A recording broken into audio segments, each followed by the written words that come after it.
Isso pode até ser um pouco de análise misturada com esperança, mas eu acredito que nós estamos testemunhando os 2 últimos anos do petismo e principalmente, né, do lulopetismo no Brasil. E aí eu vou explicar para vocês o porquê que eu vejo isso com informações que saíram hoje. Você me fala nos comentários se você concorda com a minha leitura ou não, se eu realmente estou deixando a esperança tomar conta da minha capacidade de leitura política.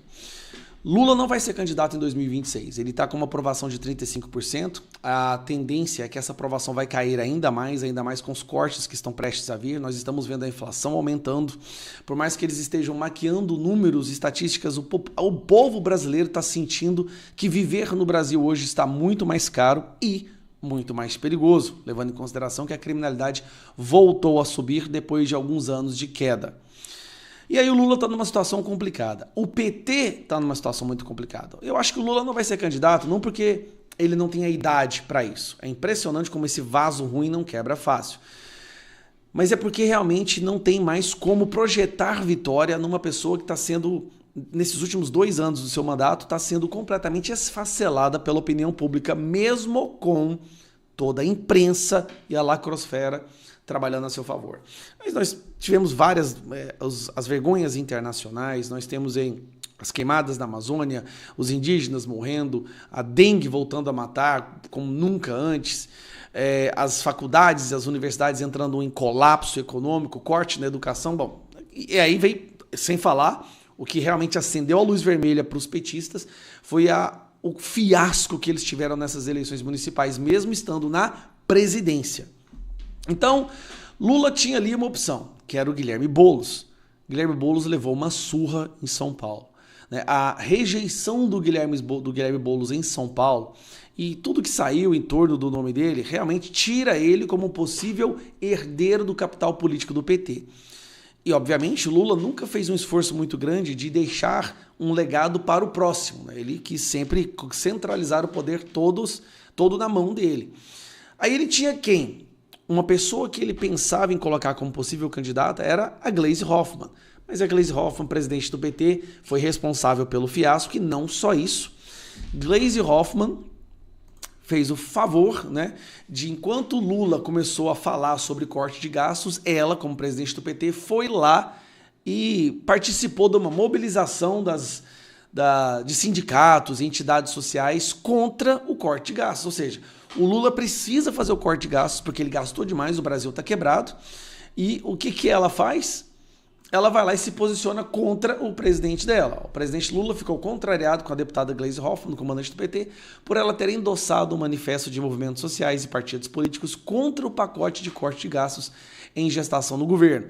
A reclamação se deu mais pela forma do que pelo conteúdo. Lula e Gleisi sempre fazem ressalvas a propostas de ajuste, alegando que são fruto de pressão do mercado e podem comprometer programas sociais e investimentos políticos. Há um alinhamento de pensamento neles.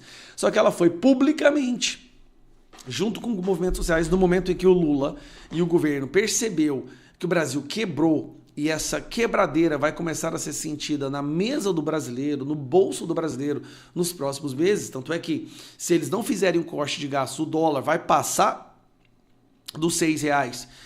E o investimento vai embora do Brasil, porque realmente, se não tem estabilidade ou responsabilidade fiscal, ninguém quer colocar dinheiro num país completamente desgovernado economicamente. Então, Gleisi Hoffmann e vários outros motivos, quando ela, enquanto presidente do PT, faz um aceno para o Hamas, né, faz um aceno para os terroristas, um aceno para Maduro, tudo isso, obviamente, minou a possibilidade dela ser a futura candidata. O Haddad já foi o candidato uma vez, perdeu, então ele já tem uma derrota nas costas e a economia está indo de mal a pior. O Haddad, o petismo, não vê ele como uma grande possibilidade de ser um possível candidato à presidência, porque ele está sendo um dos carros-chefes do colapso econômico, que vai ser sentido por todos. E aí o Lula começa a aventar um outro nome, que é esse aqui, ó. Ministro petista terá nome testado em pesquisa presidencial. O chefe do MEC, Camilo Santana, entrou no radar do petismo como alternativa pós-Lula. Repare, eles já estão buscando uma alternativa pós-Lula, então eles já sabem que o Lula não vai ser candidato em 2026. Eu acho que nos bastidores o Lula já deixou claro que ele não vai ser candidato, né? Não só pela idade. Ele sabe que se ele for candidato, ele vai ser candidato para perder, não importa quem esteja do outro lado. O desgaste, péssima aprovação em 35%, que continua baixando. Esse ano eles já perderam 7%, já perdeu 7% na sua aprovação. Então tudo leva a crer que até o final desse mandato o desgaste dele vai estar irreversível, ele precisa achar um outro nome para representar o PT. Aí ele pegou esse cara. Camilo Santana é hoje o ministro da Educação. A educação que não está pagando, que não está passando dinheiro para as faculdades, a educação que a Universidade Federal do Rio de Janeiro teve a luz cortada e várias outras universidades do Brasil entraram em greve ao longo desse ano, greves de 4 meses, porque não recebiam os fundos, porque os professores não tiveram reajustes. O ministro da Educação que teve greve dos professores por questão de reajuste e responsável pelo Enem mais ideológico da história. Esse Enem, que foi aplicado esse ano, algumas semanas atrás, é um dos, se não o mais ideológico da história. Camilo Santana, que tem sido um verdadeiro e completo desastre na educação.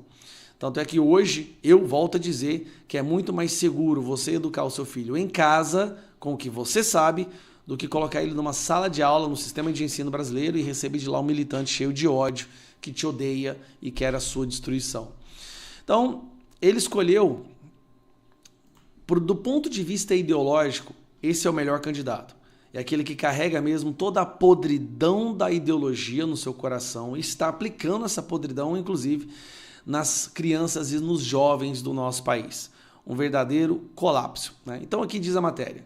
Chefe do MEC, o petista Camilo Santana será incluído na próxima pesquisa presidencial de um grande instituto. A pedido do petismo, o nome do ministro será testado como alternativa ao lado de outro quadro do partido. O chefe está fazendo é Fernando Haddad. Mas eu volto a dizer, o Fernando Haddad realmente não tem chance. O nome dele já está muito desgastado. Pior prefeito de São Paulo e já tinha sido derrotado por Bolsonaro. Na avaliação de interlocutores do Planalto, Haddad ainda segue como principal nome do governo para o governo ocupar o lugar de Lula, caso o presidente não dispute a reeleição, mas tem sofrido desgastes por causa da disputa política no petismo em torno do corte de gastos. E tem essa, né? Como ele se viu obrigado agora a cortar os gastos, o petismo, que não aceita corte de gastos, querem mamar na teta do governo, não estão gostando. Santana não faz uma gestão brilhante na educação, mas tem ativos a somar com os programas bancados por um dos maiores orçamentos da esplanada. Apesar desse movimento, Lula segue como principal nome para disputar 2026. Na edição de Veja, que está nas bancas, um dos seus principais conselheiros, o prefeito de Araraquara, Edinho Silva, que perdeu, fala do assunto nas páginas amarelas. O editor, Ricardo Ferraz, autor da entrevista, pergunta a Silva se há alguma chance de Lula não concorrer à eleição em 2026. Ele tem todo o direito de fazer isso. Já se doou demais à vida pública brasileira, mas conhecendo Lula tão bem, se a eleição fosse hoje, ele seria candidato com certeza. Ou seja, a conversa dentro do petismo é que o Lula talvez não seja o candidato em 2026 e ele não tem um herdeiro do capital político. O contrário da direita, que Bolsonaro fez questão de levantar e construir vários herdeiros. O Bolsonaro fez questão de projetar a sua notoriedade, a sua luz, a sua fama para várias pessoas, para que essas pessoas possam futuramente ocupando o lugar que ele está hoje. Um caso bem óbvio é o Tarcísio, em São Paulo, que foi uma pessoa que o Bolsonaro ajudou a levantar. Então, nós estamos testemunhando o fim do petismo no Brasil. E qualquer que seja o candidato que o PT escolheu colocar em 2026, nós vamos chegar lá com um governo tão desgastado, uma economia tão enfraquecida, a população brasileira sentindo no bolso o peso de fazer o L, que eu tenho certeza que nós vamos voltar por um poder, se Deus quiser, com Bolsonaro e parceria com os Estados Unidos. Um abraço.